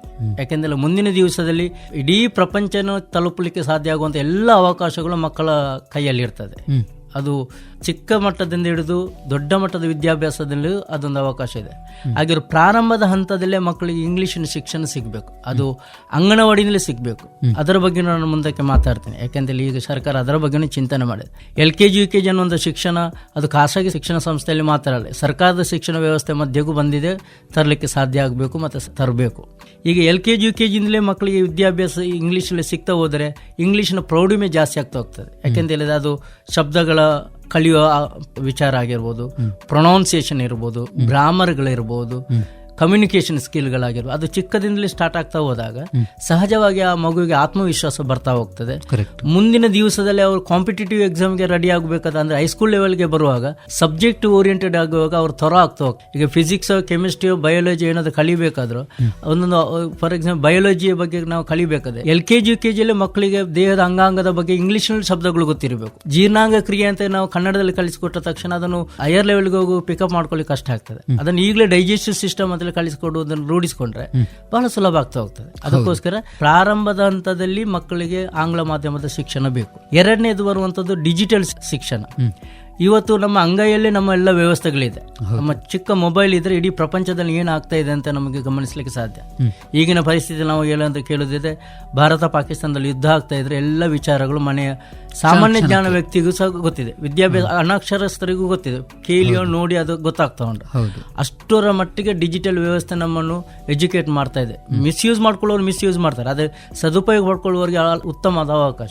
ಎರಡನೇದು ಆಡಿಯೋ ವಿಡಿಯೋ ಓರಿಯೆಂಟೆಡ್ ಎಜುಕೇಶನ್ ಅನ್ನುವಂಥದ್ದು ಮೋಸ್ಟ್ ಇಫೆಕ್ಟಿವ್ ಸಿಸ್ಟಮ್. ನಮ್ಗೆ ಯಾವ್ದಾದ್ರು ಉದಾಹರಣೆಗೆ ಒಂದು ರಾಮಾಯಣದ ಕಥೆಯನ್ನು ಹೇಳುವುದಿದ್ರೆ, ರಾಮಾಯಣದ ಕಥೆಯನ್ನು ನಾವು ಆಡಿಯೋದ ಮುಖಾಂತರ, ವಿಡಿಯೋದ ಮುಖಾಂತರ, ಚಿತ್ರದ ಮುಖಾಂತರ, ನೋಡೋದ ಮುಖಾಂತರ ಕಲಿಯುವುದಕ್ಕೂ ಖಾಲಿ ಕಥೆ ಕೇಳಿ ಕಲಿಯುವುದಕ್ಕೂ ತುಂಬಾ ವ್ಯತ್ಯಾಸ ಇದೆ. ಅದನ್ನು ಡಿಜಿಟಲ್ ಮೋಡ್ ಎಜುಕೇಶನ್ ಅಲ್ಲಿ ನನಗೆ ಇಂಟ್ರೊಡ್ಯೂಸ್ ಮಾಡಲಿಕ್ಕೆ ಅವಕಾಶ ಇದೆ. ಮೂರನೇದು, ಈಗಿನ ಹೆಚ್ಚಿನ ಪಾಠಗಳು QR ಕೋಡ್ ಇರ್ತದೆ. ಅದು ಕನ್ನಡ ಪಾಠ ಇರ್ಬೋದು, ಹಿಂದಿ ಪಾಠ ಇರ್ಬೋದು, ಇಂಗ್ಲಿಷ್ ಪಾಠ ಇರ್ಬೋದು. ಪಾಠದ ಎಂಡಲ್ಲಿ, ಟೆಕ್ಸ್ಟ್ ಬುಕ್ ಎಂಡಲ್ಲಿ QR ಕೋಡ್ ಇರ್ತದೆ. ಆ QR ಕೋಡ್ ಅನ್ನು ಸ್ಕ್ಯಾನ್ ಮಾಡಿ ಮುಖಾಂತರ ಕೈಯಲ್ಲಿರೋ ಮೊಬೈಲ್ ಮುಖಾಂತರ ಮಕ್ಕಳಿಗೆ ರಿವಿಷನ್ ಮಾಡಿಸಬಹುದು. ಆ QR ಕೋಡ್ ಅನ್ನು ಬಳಸಿಕೊಂಡು ಕ್ಲಾಸ್ ರೂಮಲ್ಲಿ ಡಿಜಿಟಲ್ ಡಿಜಿಟಲ್ ಸಿಸ್ಟಮ್ಸ್ ಇದ್ರೆ ಆ ಡಿಜಿಟಲ್ ಸಿಸ್ಟಮ್ನ ಮುಖಾಂತರ ಮಕ್ಕಳಿಗೆ ಪಾಠ ಮಾಡ್ಬೋದು. ಚಾಕ್ ಬೋರ್ಡ್ ಬದಲಿಗೆ ಆ QR ಕೋಡ್ ಸ್ಕ್ಯಾನ್ ಮಾಡಿ ಅಲ್ಲಿ ಡಿಜಿಟಲ್ ಸಿಸ್ಟಮ್ ಅಲ್ಲಿ ಪಾಠ ಮಾಡಲಿಕ್ಕೆ ಅವಕಾಶ ಇದೆ. ಹೌದು. ಪ್ಲಸ್ ನಮಗೆ ಯಾರಾದ್ರೂ ವಿಶೇಷ ತಜ್ಞರಿದ್ರೆ ಆ ತಜ್ಞರನ್ನು ದೂರದಿಂದ ನಮಗೆ ಸಂಪರ್ಕಿಸಬಹುದು. ಉದಾಹರಣೆಗೆ ಇವತ್ತು ನಾನು ಇಲ್ಲಿದ್ದುಕೊಂಡು ಅಮೆರಿಕದಲ್ಲಿರೋ ವಿದ್ಯಾರ್ಥಿಗಳನ್ನ ನಾನು ಯೋಗ ಟೀಚ್ ಮಾಡ್ತಾ ಇದ್ದೀನಿ ಅಂತ ಹೇಳಿದ್ರೆ ಅದು ಡಿಜಿಟಲ್ ಎಜುಕೇಶನ್ ಒಂದು ಪಾರ್ಟ್. ಆ ರೀತಿಯಲ್ಲಿ ಡಿಜಿಟಲ್ ಎಜುಕೇಶನ್ ಸದುಪಯೋಗ ಪಡ್ಕೊಂಡು ಎಫೆಕ್ಟಿವ್ ಎಜುಕೇಶನ್ ಸಿಸ್ಟಮ್ ಅನ್ನು ಇಂಟ್ರೊಡ್ಯೂಸ್ ಮಾಡುವಂಥದ್ದು ಎಲ್ಲ ಹಂತದಲ್ಲಿ ಸಾಧ್ಯ. ಅದು ಪ್ರೈಮರಿ ಖಾಸಗಿ ಅಂತ ಗೌರ್ಮೆಂಟ್ ಖಾಸಗಿ ಅನ್ನುವಂಥ ಭೇದ ಭಾವ ಮಾಡಬೇಕಾಗಿಲ್ಲ. ಗೌರ್ಮೆಂಟ್ ಶಾಲೆಯಲ್ಲಿ ಸಹ ಇಂಟ್ರೊಡ್ಯೂಸ್ ಮಾಡಬಹುದು. ಈಗ ನೀವು ಗಮನಿಸಿದ್ದೀರಿ, ನಮ್ಮ ದಕ್ಷಿಣ ಕನ್ನಡ ಜಿಲ್ಲೆಯಲ್ಲಿ ಕೂಡ ಸಾಕಷ್ಟು ಸರ್ಕಾರಿ ಶಾಲೆಗಳೆಲ್ಲ ಮುಚ್ಚಿರುವಂತದ್ದು ತಾವು ಕೂಡ ಗಮನಿಸಿದ್ದೀರಿ. ಸರ್ಕಾರಿ ಶಾಲೆಗಳು ಮುಚ್ಚುತ್ತಿರುವ ಬಗ್ಗೆ ತಮ್ಮ ಒಂದು ಕಾಳಜಿ ಏನು ಅಥವಾ ಆತಂಕ, ಆ ಮಾತುಗಳು ಹೇಳುವುದಾದ್ರೆ? ಖಂಡಿತವಾಗಿ ದಕ್ಷಿಣ ಕನ್ನಡವನ್ನು ನಾವು ಬುದ್ಧಿವಂತರ ನಾಡು ಅಂತ ಒಪ್ಪಿಕೊಂಡಿದ್ದೀವಿ. ಅದನ್ನು ಈಗಲೂ ಜನ ಒಪ್ಪಿಕೊಳ್ತಾ ಇದ್ದಾರೆ. ಅದರ ಹಿಂದೆ ಇರುವಂಥದ್ದು ಎರಡು ವಿಚಾರ. ಒಂದು, ಶಿಕ್ಷಣಕ್ಕೆ ನಾವು ಕೊಟ್ಟಂತಹ ಮಹತ್ವ. ಈ ವರ್ಷನೂ ನಾವು SSLC ಟಾಪರ್ ಆಗಿ ಹೊರಗೆ ಬಂದಿದ್ದೀವಿ ಅಂತ ಹೇಳಿದ್ರೆ ಶಿಕ್ಷಣಕ್ಕೆ ಕೊಟ್ಟಂತಹ ಮಹತ್ವ. ಅಲ್ಲಿ ಗಮನಿಸಬೇಕಾದ ಇನ್ನೊಂದು ಅಂಶ ಏನಂತ ಹೇಳಿದ್ರೆ, SSLC ಟಾಪರ್ ಬಂದವರಲ್ಲಿ ಹೆಚ್ಚಿನವರು ಗೌರ್ಮೆಂಟ್ ಸ್ಕೂಲ್ನಲ್ಲಿ ಕಲಿತ ಮಕ್ಕಳು ಸಹ ಇದ್ದಾರೆ. ಹೌದು. ಆಗಿರುವಾಗ ಗೌರ್ಮೆಂಟ್ ಸ್ಕೂಲಿನಿಂದ ನಾವು ಎಷ್ಟು ವಿದ್ಯಾಭ್ಯಾಸ ಪಡೆಯಲಿಕ್ಕೆ ಸಾಧ್ಯನೋ ಅಷ್ಟು ವಿದ್ಯಾಭ್ಯಾಸ ಪಡೆಯುವಂಥ ಎಲ್ಲ ಅವಕಾಶಗಳು ಎಲ್ಲ ದಕ್ಷಿಣ ಕನ್ನಡದ ಶಾಲೆಗಳಿಗೂ ಇದೆ. ಆ ದೃಷ್ಟಿಯಲ್ಲಿ ನಾವು ನೋಡಿಕೊಂಡು ಯಾಕೆ ಮುಚ್ತಾ ಇದೆ ಅನ್ನುವಂಥದ್ದು ಗಮನಿಸುವಾಗ ಪುನಃ ನಮ್ಮ ಕಣ್ಣ ಮುಂದೆ ಬರುವಂಥದ್ದು, ಇಲ್ಲಿ ಏನೋ ಕೊರತೆ ಇದೆ, ಅಲ್ಲಿ ಏನೋ ವಿಶೇಷತೆ ಇದೆ ಅನ್ನುವಂಥದ್ದು. ಆ ವಿಶೇಷತೆಯನ್ನು ನಮ್ಮಲ್ಲಿ ಇರುವಂಥ ಕೊರತೆ ಇರುವಲ್ಲಿಗೆ ಇಂಟ್ರೊಡ್ಯೂಸ್ ಮಾಡಬೇಕು. ಉದಾಹರಣೆಗೆ ಯೂನಿಫಾರ್ಮ್ ಆಗಿರ್ಬೋದು, ಮಕ್ಕಳಿಗೆ ಒಂದು ಆತ್ಮವಿಶ್ವಾಸ ಕೊಡುವ ರೀತಿಯಲ್ಲಿ ಯೂನಿಫಾರ್ಮ್ನ ವಿಷಯದಲ್ಲಿ ಆಗಿರ್ಬೋದು, ಶಾಲೆಯ ಸ್ಟಡಿ ಎನ್ವೈರ್ಮೆಂಟ್ ಇರ್ಬೋದು, ಮತ್ತೆ ಟೀಚರ್ಸ್ನವರು. ಇವತ್ತಿನ ಬಹಳ ಮುಖ್ಯವಾದ ಸರ್ಕಾರಿ ಶಾಲೆಗೆ ಹಿನ್ನಡೆ ಆಗಿರುವಂಥದ್ದು ಟೀಚರ್ಸ್ನವರ ಸಂಖ್ಯೆ. ಹೆಚ್ಚಿನ ಟೀಚರ್ಸ್ನವರು ಗೌರ್ಮೆಂಟ್ ಅಪಾಯಿಂಟೆಡ್ ಟೀಚರ್ಸ್ನವರು ಅವರಿಗೆ ಬೇರೆ ಬೇರೆ ರೆಸ್ಪಾನ್ಸಿಬಿಲಿಟಿಗಳನ್ನು ಕೊಟ್ಟು ಅವ್ರಿಗೆ ಹೆಚ್ಚು ಸಮಯ ಪಾಠ ಮಾಡಲಿಕ್ಕೆ ಅವಕಾಶ ಇಲ್ಲದಿರುವಾಗ ಆಗ ಟೀಚರ್ಸ್ನ ಕೊರತೆಯಿಂದಾಗಿ ಅಲ್ಲಿ ಮಕ್ಕಳಿಗೆ ಪಾಠ ಸಿಗ್ತಾ ಇಲ್ಲ ಅನ್ನುವಂಥದ್ದು ಎತ್ತವರಿಗೆ ಫೀಡ್ಬ್ಯಾಕ್ ಹೋಗ್ತಾ ಇದೆ. ಅದನ್ನು ಫುಲ್ಫಿಲ್ ಮಾಡುವಂಥ ಪ್ರಯತ್ನವನ್ನು ನಾವು ಟ್ರಸ್ಟಿನ ಮುಖಾಂತರ ಅಥವಾ SDMs ಮುಖಾಂತರ ಮಾಡಿ ಅದನ್ನು ಸರಿ ಮಾಡ್ಕೊಳ್ಳಿಕ್ಕೆ ಅವಕಾಶ ಇದೆ. ಆ ರೀತಿಯಲ್ಲಿ ನಾವು ಅದನ್ನು ಉಳಿಸುವಂಥ ಪ್ರಯತ್ನ ಮಾಡ್ಬೋದು. ಮೂರನೆಯದು, ಜನಪ್ರತಿನಿಧಿಗಳು. ನಮ್ಮ ಜನಪ್ರತಿನಿಧಿಗಳು ಬಹಳ ಈ ವಿಚಾರದಲ್ಲಿ ಚಿಂತನೆ ಮಾಡಬೇಕು. ಅದು ಗ್ರಾಮ ಪಂಚಾಯತಿನಿಂದ ಹಿಡಿದು ಲೋಕಸಭೆ MP ತನಕ ನಮ್ಮ ಶಾಲೆಯನ್ನು ಉಳಿಸಲಿಕ್ಕೆ ಬೇಕಾದ ಚಿಂತನೆ ಮಾಡಬೇಕು. ಈಗ ಈ ಬಾಲ್ಯದ ಶಿಕ್ಷಣ, ಮುಖ್ಯವಾಗಿ LKG ಮತ್ತೆ UKG ನೀವು ಪ್ರಸ್ತಾಪ ಮಾಡಿದಂತೆ, ಇಂತಹ ಶಿಕ್ಷಣಕ್ಕೆ ಅಥವಾ ಈ ರೀತಿಯಾದಂತಹ ಅವರಿಗೆ ಒಂದು ಕಲಿಕಾ ವಾತಾವರಣಕ್ಕಾಗಿ ಬಹಳ ದೂರ ಪ್ರಯಾಣ ಮಾಡುವಂತಹ ಒಂದು ಪ್ರಸಂಗಗಳು ಕೂಡ ಎದುರಾಗ್ತಾ ಇದೆ. ಮತ್ತೆ ಅಂದ್ರೆ ಹತ್ತಿರದಲ್ಲಿ ಶಾಲೆ ಇದ್ರೂ ಕೂಡ ದೂರಕ್ಕೆ ಕಳಿಸುವಂತಹ ಒಂದು ಪರಿಪಾಠ ಹೆತ್ತವರಲ್ಲಿ ಕೂಡ ಇದೆ. ಸ್ಥಳೀಯ ಶಾಲೆಗಳನ್ನ ಬೆಳೆಸುವ ನಿಟ್ಟಿನಲ್ಲಿ ಹೇಗೆ ನಾವು ಬಳಸಿಕೊಳ್ಬಹುದು, ಮತ್ತೆ ಈ ರೀತಿಯ ಪ್ರಯಾಣದಿಂದ ಮಕ್ಕಳ ಮೇಲೆ ಆಗ್ತಿರುವಂತಹ ಒಂದು ಆರೋಗ್ಯ ಸಮಸ್ಯೆಗಳ ಬಗ್ಗೆ ತಮ್ಮ ಕಾಳಜಿ?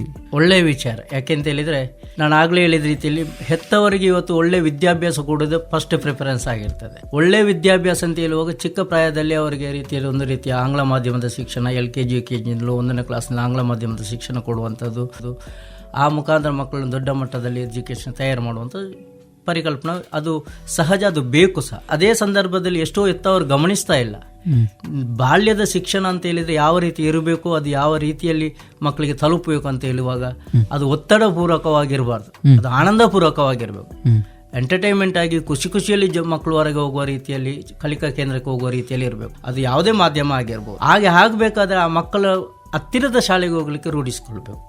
ನಾನು ಈಗ ವೃತ್ತಿಪರ ಯೋಗ ಚಿಕಿತ್ಸಕನಾಗಿ ಆರೋಗ್ಯದ ಕ್ಷೇತ್ರ ತೊಡಗಿಸಿಕೊಂಡಿರೋದು ನನ್ನ ಗಮನಕ್ಕೆ ನಾನು ಹೇಳೋದಿದ್ರೆ, ಮತ್ತೆ ಒಂದಷ್ಟು ನನ್ನ ಸಂಶೋಧನೆ ಆಸಕ್ತಿಯಿಂದ ನಾವು ಹೇಳೋದಿದ್ರೆ, ಯಾವ ಮಗು ದೂರದ ಪ್ರಯಾಣ ಮಾಡಿ ವಿದ್ಯಾಭ್ಯಾಸ ಚೈಲ್ಡ್ಹುಡ್ ಡೇಸಲ್ಲಿ ವಿದ್ಯಾಭ್ಯಾಸ ಪಡೆಯುವಂಥ ಮಕ್ಕಳದ್ದು ಎಬಿಲಿಟಿಗಳಷ್ಟು ಸಾಮರ್ಥ್ಯ ಚೆನ್ನಾಗಾಗಲಿಕ್ಕೆ ಕಷ್ಟ. ಯಾಕೆಂತ ಹೇಳಿದರೆ ಆ ಮಗುವಿಗೆ ಸರಿಯಾದ ಪ್ರಮಾಣದಲ್ಲಿ ನಿದ್ರೆ ಸಿಗುವುದಿಲ್ಲ. ಆ ಮಗುವನ್ನು ಬೆಳಿಗ್ಗೆ ಬೇಗ ಎಬ್ಬಿಸಬೇಕಾಗ್ತದೆ. ಒಂದು 10 ಕಿಲೋಮೀಟರ್ 15 ಕಿಲೋಮೀಟರ್ ದೂರಕ್ಕೆ ಕಳಿಸಬೇಕಾದ್ರೆ ಆ ಮಗುವನ್ನು ಬೆಳಿಗ್ಗೆ ಬೇಗ ಎಬ್ಬಿಸಬೇಕಾಗ್ತದೆ. ಬೆಳಿಗ್ಗೆ ಎದ್ದ ತಕ್ಷಣ ಮಗುವಿಗೆ ಆಹಾರ ತಿನ್ನುವಂಥ ಆಸಕ್ತಿ ಇರುವುದಿಲ್ಲ. ಎಷ್ಟೋ ಮಕ್ಕಳು ಆಹಾರವನ್ನು ಸ್ಕಿಪ್ ಮಾಡ್ತಾರೆ, ಟಿಫಿನ್ ಬಾಕ್ಸಲ್ಲಿ ತುಂಬಿಸಿ ಮತ್ತೆ ಅಲ್ಲಿ ಸ್ನ್ಯಾಕ್ಸ್ ಬ್ರೇಕಲ್ಲಿ ಕೊಡುವಂಥ ಪರಿಪಾಠ ಇರುತ್ತೆ. ಅದು ತುಂಬ ಅಪಾಯಕಾರಿಯಾದಂಥ ವಿಚಾರ. ಯಾಕೆಂತ ಹೇಳಿದ್ರೆ, ಒಂದು ಒಳ್ಳೆ ಆರೋಗ್ಯ ಬರಬೇಕಾದ್ರೆ ಬೆಳಿಗ್ಗೆ ಸಫಿಷಿಯೆಂಟ್ ಆಗಿ ಬ್ರೇಕ್ಫಾಸ್ಟ್ ಮಾಡಬೇಕು, ಹೊಟ್ಟೆ ಪೂರ್ತಿ ಆಹಾರ ತಿಂದಿರಬೇಕು. ಹೆತ್ತವರಿಗೂ ಸಮಯ ಇಲ್ಲ ಅಂತ ಹೇಳಿ ಟಿಫಿನ್ ಬಾಕ್ಸ್ ಅಲ್ಲಿ ಕಟ್ಟಿಕೊಡುವಂತ ವ್ಯವಸ್ಥೆಗಳು, ಬೆಳಿಗ್ಗಿನ ಬೇಗ ಸರಿಯಾದ ಪ್ರಮಾಣದ ಆಹಾರ ತಗೊಳ್ಳದಿದ್ರೆ ಆ ಮಗುವಿನ ಬೆಳವಣಿಗೆ ಮೇಲೆ ಅಡ್ಡ ಪರಿಣಾಮ ಬಿದ್ದೇ ಬೀಳ್ತದೆ. ಮೂರನೇದು ಬರುವಂತದ್ದು ದೂರದ ಪ್ರಯಾಣ ಮಾಡ್ತಾ ಹೋದಾಗೆ ಆರೋಗ್ಯದ ಮೇಲೆ ತುಂಬಾನೇ ಅಡ್ಡ ಪರಿಣಾಮ ಬೀಳ್ತದೆ. ಯಾಕೆಂತ ಹೇಳಿದ್ರೆ ಈಗಿನ ಮಕ್ಕಳಲ್ಲಿ ಬಹಳ ಬೇಗನೆ ಶೀತ ಆಗುವಂಥದ್ದು, ಇನ್ಫೆಕ್ಷನ್ಸ್ಗಳಾಗುವಂಥದ್ದು, ವೈರಲ್ ಫೀವರ್ಗಳು ಬರುವಂಥದ್ದು, ಇದೆಲ್ಲ ಬರುವಂಥದ್ದು ಹೇಗೆ ಅಂತ ಹೇಳಿದ್ರೆ ಒಟ್ಟಿಗೆ ಪ್ರಯಾಣ ಜಾಸ್ತಿ ಮಾಡಿದಾಗ, ದೂರದ ಪ್ರಯಾಣ ಮಾಡಿದಾಗ, ಈ ದೂರದ ಪ್ರಯಾಣ ಮಾಡಿದ ತಕ್ಷಣ ಸುಸ್ತಾಗ್ತದೆ. ಸುಸ್ತಾದ ತಕ್ಷಣ ಮಗು ಸ್ಕೂಲ್ಗೆ ತಲುಪಿದ ನಂತರನೂ ಅಲ್ಲಿ ಒಂದು ಆಕ್ಟಿವ್ ಆಗಿರುವಂತಹ ಒಂದು ಜೋಶ್ ಇರುವುದಿಲ್ಲ.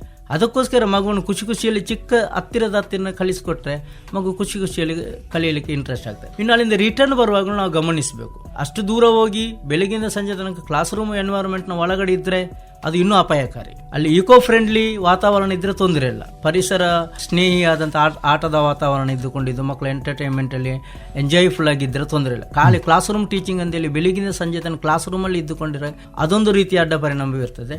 ಮತ್ತೆ ಸಂಜೆ ಆಗುವಾಗ ಮಗು ಪುನಃ ರಿಟರ್ನ್ ಬರ್ತದೆ. ರಿಟರ್ನ್ ಬಂದಾಗುವಾಗ ಪುನಃ ಸಂಜೆ ಆಗುವಾಗ ಮಗು ರಿಟರ್ನ್ ತಲುಪಿ ಆದ ನಂತರ ಸುಸ್ತಾಗಿರ್ತದೆ. ಆಗ ಸಂಜೆ ಆಟಗಳೆಲ್ಲ ಸ್ಕಿಪ್ ಆಗ್ತದೆ. ಒಂದು ಮಗುವಿಗೆ ಅಗತ್ಯ ಬೇಕಾಗಿರೋದೇನು, ಒಂದು ಒಳ್ಳೆ ಆಹಾರ, ಒಂದು ಒಳ್ಳೆ ಆಟ, ಎಂಟರ್ಟೈನ್ಮೆಂಟ್. ಆ ಆಟನೂ ಮಿಸ್ ಆದ್ರೆ, ಇಲ್ಲಿ ಬೆಳಗಿನ ಆಹಾರನೂ ಮಿಸ್ ಆದ್ರೆ, ಇಡೀ ದಿವಸದಲ್ಲಿ ಶಿಕ್ಷಣಕ್ಕೆ ಗಮನ ಕೊಟ್ಟರೆ ಮಗುವಿನ ಶೈಕ್ಷಣಿಕ ಮತ್ತು ದೈಹಿಕ ಆರೋಗ್ಯದ ಮೇಲೆ ಪರಿಣಾಮ ಬೀರ್ತದೆ. ಅದಕ್ಕೋಸ್ಕರ ನನ್ನ ಒಂದು ಕಳಕಳಿಯ ವಿನಂತಿ, ಇದು ಇತ್ತೀಚೆಗೆ ಒಬ್ಬರು ನಾನು ಪೀಡಿಯಾಟ್ರಿಷಿಯನ್ ಹತ್ರ ಮಾತಾಡುವಾಗಲೂ ಹೇಳಿದರು, ಕುಶಲಪುರ ನೀವೇನಾದ್ರು ಸಂಶೋಧನೆ ಮಾಡೋದು ಇನ್ನೊಂದು ಏರಿಯಾದಲ್ಲಿ ಸಂಶೋಧನೆ ಮಾಡಿ, ಲಾಂಗ್ ಜರ್ನಿ ಮಾಡುವ ಮಕ್ಕಳ ಆರೋಗ್ಯದ ಸ್ಥಿತಿಯನ್ನು ಸ್ಟಡಿ ಮಾಡಿ, ಶಾರ್ಟ್ ಟರ್ಮ್ ಜರ್ನಿ ಮಾಡುವ ಮಕ್ಕಳ ಆರೋಗ್ಯ ಸ್ಥಿತಿಯನ್ನು ಸ್ಟಡಿ ಮಾಡಿ, ಡೆಫಿನೆಟ್ ಆಗಿ ಆ ಎರಡು ಕ್ಯಾಟಗರಿಯ ಮಕ್ಕಳ ಆರೋಗ್ಯದಲ್ಲಿ ವ್ಯತ್ಯಾಸ ಇರ್ತದೆ. ಒಂದೇ ಏಜಿನ ಕ್ಯಾಟಗರಿಯನ್ನು ತಗೊಳ್ಳಿ, ಉದಾಹರಣೆಗೆ 7ರಿಂದ 8 ವರ್ಷದ ಮಗುವಿನ ಕ್ಯಾಟಗರಿಯನ್ನು ತಗೊಳ್ಳಿ, ಡೆಫಿನೆಟ್ ವ್ಯತ್ಯಾಸ ಸಿಗ್ತದೆ ಅಂತೇಳಿ ಅವರು ಸಲಹೆ ಕೊಟ್ಟಿದ್ದಾರೆ. ಇದನ್ನು ನಾವು ಸೂಕ್ಷ್ಮವಾಗಿ ಗಮನಿಸಬೇಕು. ಆ ದೃಷ್ಟಿಯಲ್ಲಿ ನಾವು ಸ್ಥಳೀಯ ಶಾಲೆಗಳಿಗೆ ಮಕ್ಕಳನ್ನು ಕಲಿಸುವುದಕ್ಕೆ ಗಮನ ಕೊಟ್ಟರೆ ಒಳ್ಳೆಯದು. ಶಿಕ್ಷಣದ ಜೊತೆಗೆ ಅವರಿಗೆ ಆರೋಗ್ಯದ ಕಾಳಜಿಯನ್ನು ಕೂಡ ನಾವು ಬೆಳೆಸುವಂತ ಪ್ರಯತ್ನವನ್ನು ಮಾಡಬೇಕು. ಹೌದು, ಯಾಕೆಂತ ಹೇಳಿದ್ರೆ ಎಷ್ಟೋ ಸಾರಿ ಮಗುವಿಗೆ ಕಲಿಯುವ ಸಾಮರ್ಥ್ಯ ಚೆನ್ನಾಗಿರ್ತದೆ, ಕಲಿಯುವ ಸಾಮರ್ಥ್ಯ ಚೆನ್ನಾಗಿದ್ರು ಸಹ ಆರೋಗ್ಯ ಕೈ ಕೊಡ್ತಾ ಇದ್ರೆ ಮಗುವಿಗೆ ಕಲಿಕೆಯಲ್ಲಿ ಇನ್ವಾಲ್ವ್ ಆಗ್ಲಿಕ್ಕೆ ಆಗೋದಿಲ್ಲ. ನಮ್ಮಲ್ಲೊಂದು ಗಾದೆ ಇದೆ, ಶರೀರ ಮಾಧ್ಯಮಂ ಖಲು ಧರ್ಮ ಸಾಧನಂ ಅಂತೇಳಿ. ನಮ್ಮ ಶರೀರವೇ ಯಾವುದೇ ಸಾಧನೆಗಿರುವಂತ ಒಂದು ಇನ್ಸ್ಟ್ರೂಮೆಂಟ್. ಅದು ಚೆನ್ನಾಗಿದ್ರೆ ಮಾತ್ರ ನಾವು ನಮ್ಮ ಗುರಿ ತಲುಪಲಿಕ್ಕೆ ಸಾಧ್ಯ. ಹೌದು, ಖಲು ಧರ್ಮ ಸಾಧನ. ಒಂದು ವಿದ್ಯಾರ್ಥಿಯ ಧರ್ಮ ಏನು? ಕಲಿಕೆನೇ ಅದರ ಗುರಿ. ಆ ಗುರಿಯನ್ನು ತಲುಪಬೇಕಾದ್ರೆ ಶರೀರ ಚೆನ್ನಾಗಿರ್ಬೇಕು, ದೈಹಿಕವಾಗಿ ಆಗಿರ್ಬೋದು, ಮಾನಸಿಕವಾಗಿ ಆಗಿರ್ಬೋದು, ಭಾವನಾತ್ಮಕವಾಗಿ ಆಗಿರ್ಬೋದು, ಆಧ್ಯಾತ್ಮಿಕವಾಗಿ ಆಗಿರ್ಬೋದು. ಆ ಆರೋಗ್ಯ ಮಗುವಿನಲ್ಲಿ ಇದ್ದರೆ ಕಲಿಕಾ ಸಾಮರ್ಥ್ಯ ಜಾಸ್ತಿ ಆಗ್ತಾ ಹೋಗ್ತದೆ, ಉತ್ಸಾಹ ಜಾಸ್ತಿ ಆಗ್ತಾ ಹೋಗ್ತದೆ, ಮೆಮೊರಿ ಜಾಸ್ತಿ ಆಗ್ತಾ ಹೋಗ್ತದೆ, ಏಕಾಗ್ರತೆಯ ಸಾಮರ್ಥ್ಯ ಜಾಸ್ತಿ ಆಗ್ತಾ ಹೋಗ್ತದೆ. ಇದೆಲ್ಲ ಆರೋಗ್ಯದ ಮೇಲೆ ಡಿಪೆಂಡ್ ಆಗಿರುವಂಥ ವಿಚಾರಗಳು. ಮತ್ತೀಗ ಈ ಸರ್ಕಾರಿ ಶಾಲೆಗಳಲ್ಲೂ ಬೇರೆ ಶಾಲೆಗಿಂತ ಭಿನ್ನವಾಗಿರಬೇಕು ಅಂತ ನಾವು ಕನಸನ್ನು ಕಾಣ್ತೇವೆ. ಈ ಸರ್ಕಾರಿ ಶಾಲೆಗಳಲ್ಲಿ ಯಾವೆಲ್ಲ ಸೌಲಭ್ಯಗಳು ಇದ್ರೆ ಮಕ್ಕಳಿಗೆ ಆಗಿರ್ಬೋದು ಅಥವಾ ನಮ್ಮ ಹೆತ್ತವರಿಗೆ ಒಂದು ಅನುಕೂಲ ಆಗ್ತದೆ ಅಂತ ಬಹಳ ಮುಖ್ಯವಾದ ವಿಚಾರ ಇದು. ಯಾಕೆಂತ ಹೇಳಿದ್ರೆ ಇವತ್ತು ಶಾಲೆಯಲ್ಲಿ ನಿರೀಕ್ಷೆ ಮಾಡೋದೇನಂತ ಹೇಳಿದ್ರೆ ನನ್ನ ಮಗುವನ್ನು ಪೂರ್ಣ ತಯಾರಿಗೆ ಬೇಕಾದ ವ್ಯವಸ್ಥೆ ಇದೆಯಾ ಅಂತೇಳಿ. ವ್ಯವಸ್ಥೆ ಅಂತ ನೋಡುವಾಗ 3 ವಿಚಾರಗಳು ಗಮನಿಸ್ತಾರೆ.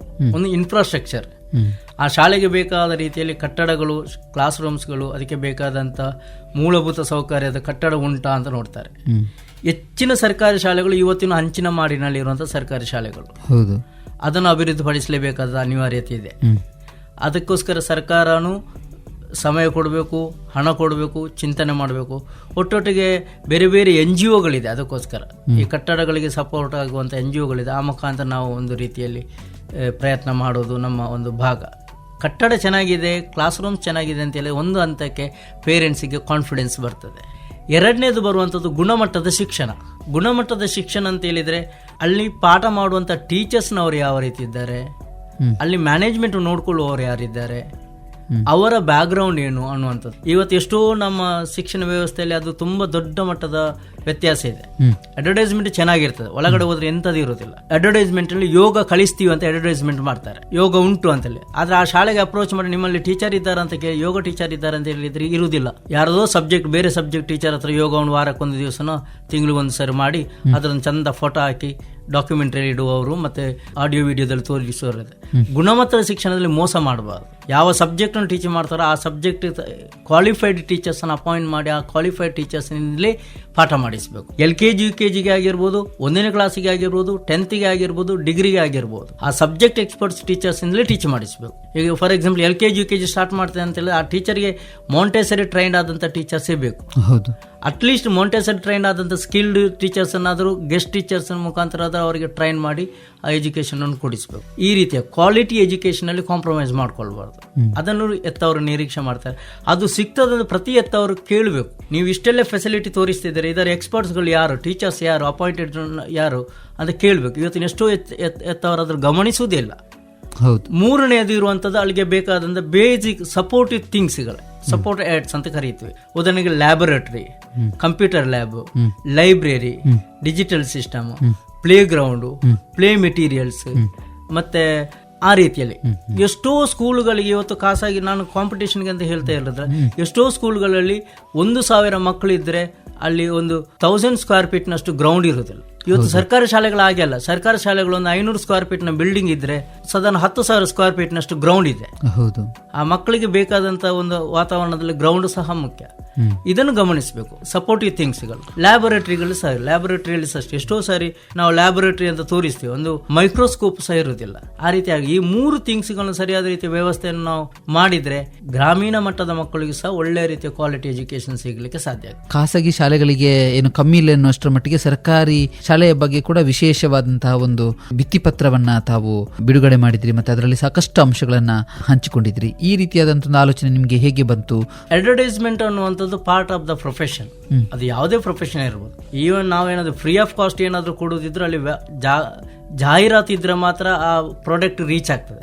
ನಾವು ಇಷ್ಟೆಲ್ಲ ಪ್ರಯತ್ನ ಮಾಡಿ, ಇಷ್ಟೆಲ್ಲ ವ್ಯವಸ್ಥೆ ಮಾಡಿ, ಉದಾಹರಣೆಗೆ ನಮ್ಮಲ್ಲಿ ನೀವು ಹೇಳಿದ ರೀತಿ ನಮ್ಮ ಅಡ್ವರ್ಟೈಸ್ಮೆಂಟ್ ನಲ್ಲಿ ನಮ್ಮ ಟ್ರಸ್ಟ್ನ ಹೆಸರಿದೆ, ಮತ್ತೆ 18 ಮಂದಿ ಟ್ರಸ್ಟಿಗಳ ಹೆಸರಿದೆ, ಮತ್ತೆ ಅದರಲ್ಲಿ ನಮಗೆ ಮಹಾಪೋಷಕರಿದ್ದಾರೆ. ಅಂದ್ರೆ ನಾವು ಯಾಕೆ ಅದನ್ನು ಮೆನ್ಷನ್ ಮಾಡಿದೀವಿ ನಮ್ಮ ಅಡ್ವರ್ಟೈಸ್ಮೆಂಟ್ ಬ್ರೋಷರ್ ಅಲ್ಲಿ ಅಂತ ಹೇಳಿದ್ರೆ, ಈ ಸಂಘಟನೆ ಒಬ್ಬ ವ್ಯಕ್ತಿಯಿಂದ ನಡೆಯುತ್ತಿರುವಂತಹ ಸಂಘಟನೆ ಅಲ್ಲ. ಇದನ್ನು ಸಮಾನ ಮನಸ್ಕರು, ಒಂದೇ ಒಳ್ಳೆಯ ರೀತಿಯ ಚಿಂತನೆ ಮಾಡಿದಂತ ವ್ಯಕ್ತಿಗಳು ಗ್ರಾಮಸ್ಥರಿದ್ದಾರೆ ಅನ್ನುವಂಥ ಜನಸಾಮಾನ್ಯರಿಗೆ ತಿಳಿಸಬೇಕು. ಯಾಕೆಂದ್ರೆ ನನ್ನ ಮೇಲೆ ವಿಶ್ವಾಸ ಇಡಬೇಕಾಗಿಲ್ಲ ಯಾರು ಸಹ, ಗ್ರಾಮಸ್ಥರಾಗಿರ್ಬೋದು ಯಾರು ಸಹ ನನ್ನ ಮೇಲೆ ವಿಶ್ವಾಸ ಇಡಬೇಕಾಗಿಲ್ಲ, ಅದರ ಸಂಸ್ಥೆ ಮೇಲೆ ವಿಶ್ವಾಸ ಇಡಬಹುದು. ಜಾಹೀರಾತು ಯಾಕೆ ಬೇಕು ಅಂತ ಹೇಳಿದ್ರೆ, ನಮ್ಮಲ್ಲಿ ಎಷ್ಟೇ ಒಳ್ಳೆ ಪ್ರಾಡಕ್ಟ್ಗಳು ಇರಬಹುದು, ಇದ್ದ ಪ್ರಾಡಕ್ಟ್ ಅನ್ನು ಸರಿಯಾದ ರೀತಿಯಲ್ಲಿ ಪ್ರೆಸೆಂಟ್ ಮಾಡದಿದ್ರೆ ಅದರ ಔಟ್ಕಮ್ಸ್ ಸಿಗೋದಿಲ್ಲ. ಈಗ ಉದಾಹರಣೆಗೆ ನಾವು ಹೇಳೋದಿದ್ರೆ, ಈಗಾಗಲೇ ನಮಗೆ ನಮ್ಮ ಶಾಲೆಗೋಸ್ಕರ ಸುಮಾರು 2 ಲಕ್ಷ ರೂಪಾಯಿಯ ಮೌಲ್ಯದ ಫರ್ನಿಚರ್ಸ್ ಅನ್ನು ನಾವು ಬೈ ಮಾಡಿದ್ವಿ. ಅಷ್ಟು ಫರ್ನಿಚರ್ ಯಾಕೆ ಮಾಡಿದ್ದೀವಿ ಅಂತ ಹೇಳಿದ್ರೆ, ಎಷ್ಟು ಸ್ಟೂಡೆಂಟ್ಸ್ ಬಂದರೂ ನಿಮಗೆ ಒಳ್ಳೆ ರೀತಿ ಕೂತ್ಕೊಳ್ಳುವಂತ ವ್ಯವಸ್ಥಿತವಾದಂತಹ ಚೇರ್, ಬೆಂಚು, ಡೆಸ್ಕ್ಗಳು ನಮ್ಮಲ್ಲಿ ಇದೆ ಅನ್ನುವಂಥ ತೋರ್ಪಡಿಸಬೇಕು. ಡಿಜಿಟಲ್ ಎಜುಕೇಶನ್ ಸಿಸ್ಟಮ್ ಅನ್ನು ತೋರಿಸ್ತಾ ಇದ್ದೀವಿ. ಡಿಜಿಟಲ್ ಮೋಡ್ ಯಾವ ರೀತಿ ಇರ್ತದೆ ಅನ್ನೋದು ನಾವು ಪ್ರೆಸೆಂಟ್ ಮಾಡಬೇಕು. ಟೀಚರ್ಸ್ಗಳು ನಮ್ಮಲ್ಲಿ ಯಾವ ರೀತಿ ಇದ್ದಾರೆ ಅನ್ನೋದು ಪ್ರೆಸೆಂಟ್ ಮಾಡಬೇಕು. ಯಾಕೆಂತ ಹೇಳಿದ್ರೆ ಬ್ಲೈಂಡ್ ಆಗಿ ನಾವು ಎಲ್ಲಿಗೆ ಹೋಗಿ ಅಡ್ಮಿಷನ್ ತಗೊಂಡ್ರೆ ಅದು ಏನು ಪ್ರಯೋಜನ ಆಗೋದಿಲ್ಲ. ಇದನ್ನೆಲ್ಲವನ್ನು ನಮ್ಮಲ್ಲಿ ಇಷ್ಟು ತಯಾರಿ ಮಾಡಿ, ಇಷ್ಟು ರೀತಿಯ ಕ್ವಾಲಿಟಿ ವ್ಯವಸ್ಥೆಯನ್ನು ಮಾಡ್ಕೊಂಡಿದೀವಿ ಅಂತ ತೋರ್ಪಡಿಸ್ಲಿಕ್ಕೋಸ್ಕರ ನಾವು ಒಂದು ಒಳ್ಳೆ ರೀತಿಯ ಬ್ರೋಷರ್ ಮಾಡಿ ಅಡ್ವರ್ಟೈಸ್ಮೆಂಟ್ ಮಾಡ್ತಾ ಇದ್ವಿ. ಖಂಡಿತವಾಗಿ ನೀವು ಹೇಳಿದ ರೀತಿಯಲ್ಲಿ ಅದೊಂದು ಖಾಸಗಿ ಶಾಲೆಯನ್ನು ಒಂದು 20,000 30,000 ಫೀಸ್ ಕೊಟ್ಟು ಅಡ್ವರ್ಟೈಸ್ಮೆಂಟ್ ಮಾಡುವ ರೀತಿಯ ಮೆಥಡ್ ಅನ್ನು ನಾವು ಫ್ರೀ ಆಫ್ ಕಾಸ್ಟ್ ಕೊಡುವ ಎಜುಕೇಶನ್ಗೆ ಅಡ್ವರ್ಟೈಸ್ಮೆಂಟ್ ಮಾಡಿದ್ವಿ. ಆ ದೃಷ್ಟಿಕೋನದಿಂದ ಆದರೂ ಮಕ್ಕಳನ್ನು ವಿದ್ಯಾಭ್ಯಾಸದ ಕಡೆ ಕಳಿಸ್ಕೊಡ್ಬೇಕು. ಎರಡನೇದು, ಇನ್ನೊಂದು ಬಹಳ ಸೂಕ್ಷ್ಮ ಗಮನಿಸಬೇಕಾದ ವಿಚಾರ, ನಮ್ಮಲ್ಲಿ ಒಬ್ರು ಕೋಶಾಧಿಕಾರಿ ಇದ್ದಾರೆ, ಮಿಸ್ಟರ್ ಪುರಂದರ್ ಅಂತೇಳಿ. ಅವರು ಯಾವಾಗಲೂ ಹೇಳೋದುಂಟು, ಚೈಲ್ಡ್ಹುಡ್ ಡೇಸ್ ನ ಬಾಲ್ಯದ ಶಿಕ್ಷಣ ಕಾಸ್ಟ್ ಇಫೆಕ್ಟಿವ್ ಆಗಿರಬೇಕು, ಕಡಿಮೆ ಖರ್ಚಿನಲ್ಲಿ ಆಗಿರಬೇಕು. ನಾವು ಬಾಲ್ಯದಲ್ಲಿ ಶಿಕ್ಷಣಕ್ಕೋಸ್ಕರ ಅತಿ ಹೆಚ್ಚು ಖರ್ಚು ಮಾಡಿದ್ರೆ ಹೈಯರ್ ಎಜುಕೇಶನ್ಗೆ ಆಗುವಾಗ ಹೆತ್ತವರಿಗೆ ಖರ್ಚು ಮಾಡಲಿಕ್ಕೆ ಮನಸ್ಸು ಬರುವುದಿಲ್ಲ. ಖರ್ಚು ಮಾಡ್ತಂತ ಆ ರೀತಿಯ ಚಿಂತನೆ ಬರ್ತದೆ. ಅದಕ್ಕೆ ಚಿಕ್ಕ ಪ್ರಾಯದಲ್ಲಿ ಕಡಿಮೆ ಖರ್ಚು ಮಾಡಿ ಒಳ್ಳೆ ಶಿಕ್ಷಣ ಕೊಡಿಸಿದ್ರೆ ಹೈಸ್ಕೂಲಿಗೆ ಆಗುವಾಗ, PUCಗೆ ಆಗುವಾಗ ಒಳ್ಳೆ ಹೈ ಕ್ವಾಲಿಟಿ ಬೆಸ್ಟ್ ಕಾಲೇಜ್ಗಳನ್ನು ಆಯ್ಕೆ ಮಾಡಿಕೊಂಡು ಆ ಸ್ಕೂಲಿಗೆ ಫೀಸ್ ಪೇ ಮಾಡಿ ಮಕ್ಕಳನ್ನು ಅಡ್ಮಿಷನ್ ಮಾಡಿಸ್ಬೋದು. ಇನ್ ಕೇಸ್ ಆ ಕ್ವಾಲಿಟಿ ಎಜುಕೇಶನ್ ನಮಗೆ ಗೌರ್ಮೆಂಟ್ ಫೆಸಿಲಿಟೀಸ್ ಅಲ್ಲಿ ಸಿಗದಿದ್ರೆ. ಯಾಕೆಂತ ಹೇಳಿದ್ರೆ ಇವತ್ತಿನ ಪರಿಸ್ಥಿತಿ ಏನಾಗಿದೆ, LKG UKGಗೂ ಸಹ 40,000 50,000 ಫೀಸ್ ಪೇ ಮಾಡುವ ಪರಿಸ್ಥಿತಿಯಲ್ಲಿ ಬಂದಿದ್ರೆ, ಅದೇ LKG UKGನಲ್ಲಿ ಅದು ಕಡಿಮೆ ಖರ್ಚಿನಲ್ಲಿ ಪಡ್ಕೊಳ್ಳಿಕ್ಕೆ ಅವಕಾಶ ಆದರೆ ಅದನ್ನು ಉಪಯೋಗ ಮಾಡಿಕೊಂಡ್ರೆ ಆ 40,000 ಉಳಿತಾಯ ಮಾಡ್ತಾ ಹೋದ್ರೆ ಹೈಸ್ಕೂಲ್ಗೆ ಆಗುವ ಒಂದು 3-4 ಲಕ್ಷ ರೂಪಾಯಿ ಪೇರೆಂಟ್ಸ್ ಹತ್ರ ಸ್ಟೋರ್ ಆಗಿರ್ತದೆ. ಅದು ಇತ್ತೀಚೆಗೆ ನಾವು ಒಂದು ಚಿಂತನೆ ಮಾಡಿದ ವಿಚಾರ. ಅದಕ್ಕೋಸ್ಕರ ನಾವು ನಮ್ಮ ಶಾಲೆಗೆ ಸಂಬಂಧಪಟ್ಟಾಗ ಒಂದಷ್ಟು ಜಾಹೀರಾತನ್ನು ನಾವು ಮಾಡಿದ್ದೀವಿ. ಅದೊಂದಷ್ಟು ಫಲ ಕೊಡ್ತಾ ಇದೆ. ಸರ್ಕಾರಿ ಶಾಲೆಗಳನ್ನು ಉಳಿಸಬೇಕು ಎನ್ನುವಂಥ ಕಾಳಜಿಗೆ ನಿಜವಾಗಿಯೂ ಅಭಿನಂದನೆ ಸಲ್ಲಿಸಲೇಬೇಕು. ಸರ್ಕಾರಿ ಶಾಲೆಗಳನ್ನು ಉಳಿಸುವಂಥ ಚಿಂತನೆ ಎಲ್ರಿಗೊಂದು ಪ್ರೇರಣೆ ಆಗಲಿ, ಮತ್ತೆ ಎಲ್ಲರೂ ಕೂಡ ಆಯಾಯ ಗ್ರಾಮದಲ್ಲಿ ಆಗಿರ್ಬೋದು ಇಂತಹ ಕನ್ನಡ ಶಾಲೆಗಳನ್ನು ಉಳಿಸುವಂಥದ್ದು, ಅಂದರೆ ಸರ್ಕಾರಿ ಶಾಲೆಗಳನ್ನು ಉಳಿಸುವಂಥ ಮನಸ್ಸುಗಳು ಇನ್ನಷ್ಟು ಸೃಷ್ಟಿಯಾಗಲಿ ಅನ್ನುವಂಥ ಒಂದು ಆಶಯದೊಂದಿಗೆ ನಮ್ಮ ಸೀಮಿತ ಸಮಯದಲ್ಲಿ ನಾವು ಕಾರ್ಯಕ್ರಮವನ್ನು ಮುಗಿಸ್ತಾ ಇದ್ದೇವೆ. ಸರ್, ಕೇಳುಗರಿಗೆ ಹೇಳುವಂಥದ್ದು ಒಂದೇ, ಮೊದಲನೇದಾಗಿ ನೀವು ಕಲಿತ ಶಾಲೆಯನ್ನು ಇನ್ನೊಮ್ಮೆ ಮರು ನೆನಪು ಮಾಡಿಕೊಳ್ಳಿ. ಅದು ಅಂಗನವಾಡಿಯಿಂದ ಹಿಡಿದು ಗ್ರಾಜ್ಯುಯೇಷನ್ ತನಕ ಏನೆಲ್ಲ ಕಲ್ತಿದ್ದೀರೋ ಆಯಾ ಶಾಲೆಗಳನ್ನು ಮರು ನೆನಪು ಮಾಡ್ಕೊಳ್ಳಿ. ಎಲ್ಲಿ ನಿಮ್ಮ ಸಹಾಯ ಬೇಕಾಗಬಹುದು ಅಥವಾ ನಿಮಗೆ ಎಲ್ಲಿ ನಿಮ್ಮ ಸಹಾಯವನ್ನು ಕೊಡ್ಬೋದು ಅಲ್ಲಿಗೆ ಒಂದು ಸಂಪರ್ಕ ಮಾಡಿ. ಎರಡನೇದಾಗಿ, ಸಾಧ್ಯವಿದ್ದಷ್ಟು ಮಟ್ಟಿಗೆ ಸರ್ಕಾರಿ ಶಾಲೆಗಳನ್ನು ಉಳಿಸುವಂಥ ಎಲ್ಲ ಪ್ರಯತ್ನಗಳು ಮಾಡಿ. ಯಾಕೆಂತ ಹೇಳಿದರೆ ನಮ್ಮ ಹಿರಿಯರು ಅದನ್ನು ಹೇಗೋ ಅಪ್ರೂವ್ ಮಾಡಿಕೊಂಡು ಸ್ಯಾಂಕ್ಷನ್ ಮಾಡಿಕೊಂಡು ಬಂದು ನಮ್ಮ ಊರಿಗೆ ತಲುಪಿಸಿದ್ದಾರೆ. ಇದ್ದ ಸರ್ಕಾರಿ ಶಾಲೆಯನ್ನು ಉಳಿಸಲಿಕ್ಕೆ ಬೇಕಾದಂಥ ಎಲ್ಲ ಪ್ರಯತ್ನವನ್ನು ಕೇಳುಗರು ಮಾಡಬೇಕು. ಮೂರನೇದಾಗಿ, ಮಕ್ಕಳಿಗೆ ಗುಣಮಟ್ಟದ ಶಿಕ್ಷಣ ಕೊಡುವುದಕ್ಕೆ ಫಸ್ಟ್ ಪ್ರಿಫರೆನ್ಸ್ ಮಾಡಿ. ಅದು ಸರ್ಕಾರಿ ಶಾಲೆಯಿಂದ ಆಗಿರ್ಬೋದು, ಖಾಸಗಿ ಶಾಲೆಯಿಂದ ಆಗಿರ್ಬೋದು, ಅದು ತೊಂದರೆ ಇಲ್ಲ. ಆದರೆ ಮಕ್ಕಳಿಗೆ ಮಾತ್ರ ಎಜುಕೇಷನ್ ಕೊಟ್ಟರೆ ಬಡವನು ಶ್ರೀಮಂತನಾಗ್ಬೋದು ಅನ್ನೋದಕ್ಕೆ ಬೇಕಾದಷ್ಟು ಉದಾಹರಣೆಗಳಿದೆ. ನಾನು ಬಹಳ ಹೆಮ್ಮೆಯಿಂದ ಹೇಳ್ತಾ ಇದ್ದೀನಿ, ನನ್ನ ಮಟ್ಟಿಗೆ ನಾನು ಸರ್ಕಾರಿ ಶಾಲೆಯಲ್ಲೇ ವಿದ್ಯಾಭ್ಯಾಸ ಪ್ರಾರಂಭ ಮಾಡಿದರು. ಇವತ್ತು ಮಂಗಳೂರಿನಂಥ ಮಹಾನಗರ ಪಾಲಿಕೆಯಲ್ಲಿ ಒಂದು ಸೆಟ್ಲಾಗುವ ತನಕ ಬೆಳೆದಿದ್ದೀನಿ ಅಂತ ಹೇಳಿದರೆ ಅದರ ಹಿಂದೆ ಇರುವಂಥ ಶಕ್ತಿ ಶಿಕ್ಷಣ ಮಾತ್ರ. ಇಷ್ಟು ಹೊತ್ತು ನಮ್ಮ ಕಾರ್ಯಕ್ರಮದಲ್ಲಿ ಭಾಗವಹಿಸಿ ಸರ್ಕಾರಿ ಶಾಲೆಗಳನ್ನು ಉಳಿಸಬೇಕು ಮತ್ತು ಅದಕ್ಕೆ ಆದ್ಯತೆಯನ್ನು ಕೊಡಬೇಕು, ಮಕ್ಕಳಿಗೆ ಗುಣಮಟ್ಟದ ಶಿಕ್ಷಣವನ್ನು ಕೊಡುವಲ್ಲಿ ಸಮಾಜದ ಎಲ್ಲರೂ ಒಂದು ಮುಖ್ಯವಾದಂಥ ಪಾತ್ರವನ್ನು ವಹಿಸಬೇಕೆನ್ನುವಂಥ ಕಳಕಳಿಯನ್ನು ಹೇಳ್ತಾ ಇಷ್ಟು ಹೊತ್ತು ಮಾತಾಡಿದ್ರಿ ಸರ್. ನಮ್ಮ ರೇಡಿಯೋ ನಿನಾದದ ಪರವಾಗಿ ನಿಮಗೆ ತುಂಬ ಹೃದಯದ ಧನ್ಯವಾದಗಳನ್ನು ಸಲ್ಲಿಸ್ತಾ ಇದ್ದೇವೆ. ಧನ್ಯವಾದಗಳು ಸರ್.